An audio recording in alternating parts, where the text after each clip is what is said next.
Yeah, g'day Nick. Thanks for the introduction, mate. And yeah, it's great to be on your channel. Not in the best circumstances, but here we are anyway.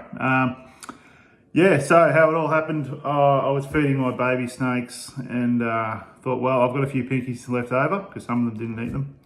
I thought, well, the tiger snake, he's very food orientated. So I thought, well, that'll be an easy feed. And I opened up the cage. He came along the front of the cage. I didn't have my hands in there. I had some tongs, pinky on the tong, came straight out of the cage, bit me on the thumb, right here, straight into the bloodstream. We had the first aid on in about 30 seconds, the compression bandage from my wife, Melissa, and I sat down, did everything right, stayed calm, but unfortunately, because it went straight into the bloodstream, it did hit the lymphatic system as well, as it normally would do on a bite, but this one, because of the spot where it was bitten, it must have hit the bloodstream straight away. So within 10 minutes, I was vomiting, nausea, obviously that's vomiting. So vomiting, in and out of consciousness, what else? Oh, crap. You probably have to edit that bit. So I was vomiting within 10 minutes, in and out of consciousness, slurred speech. My arm was very, very painful. Pins and needles all the way up it. I could sort of feel the venom in there first up. When it first bit me, I thought, well, my hand doesn't feel right. So I knew definitely I'd been envenomated. It held on for about half a second. Because when they're in food mode, they hang on. If you keep tiger snakes, you'll know this. So anyway, the ambulance took a little while to get there, about 20 minutes.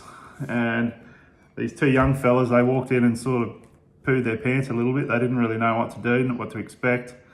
They might have seen a brown snake bite here and there, but no tiger snake bites. Where we are in southeast Queensland, there's no tiger snakes. So off to the hospital, 100 mile an hour. Straight in to, there were so many doctors and nurses and people, there were like bees swarming around me. I was screaming and swearing and in that much pain, and they were jabbing me with more needles than you can poke a stick at. And then I was sort of in and out of consciousness for about 2 days. The next day, after the bite, they transferred me to the PA hospital because my kidneys failed. Both of them just stopped working because the venom had just tore them apart pretty much. So I was in the renal unit at the PA hospital. I was in there for 10 nights. So yeah, it was nearly 2 weeks in hospital. This is the 4th of May now when I'm doing this. Almost a month from the bite on the 8th of April. And I've still got a few little issues. My taste buds still aren't working properly. What else? I get pretty cold at night time now. I don't usually get cold at all. I usually wear thongs, shorts and t-shirt the whole year round for me. But at the moment I'm getting my socks on and a blanket and a jumper and getting my wife to keep me warm, which is pretty unusual for me.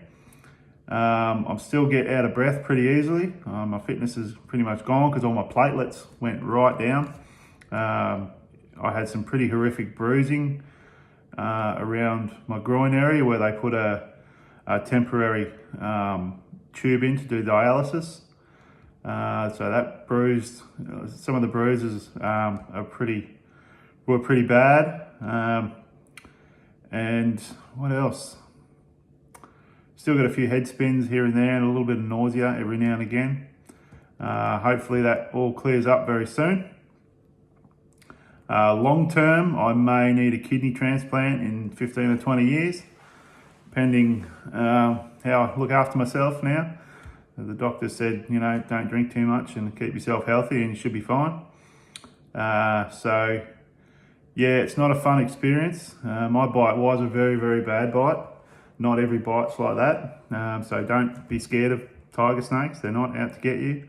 I was just in the wrong place at the wrong time, and yeah, paid the price. But luckily, had a good. My wife was there and helped me out. She knew exactly what to do. And please, I think Nick's got a video on his channel for snakebite first aid. It's very, very simple. Carry a bandage with you when you go hiking or anything. But yeah, well, that was my experience. It was very, very awful and sobering experience, and all the well wishes from around the world. It was very humbling as well to know people are looking out for you. I had a lot of phone calls from a lot of snake catchers wishing me well, so that was really good. And yeah, so back to you, Nick.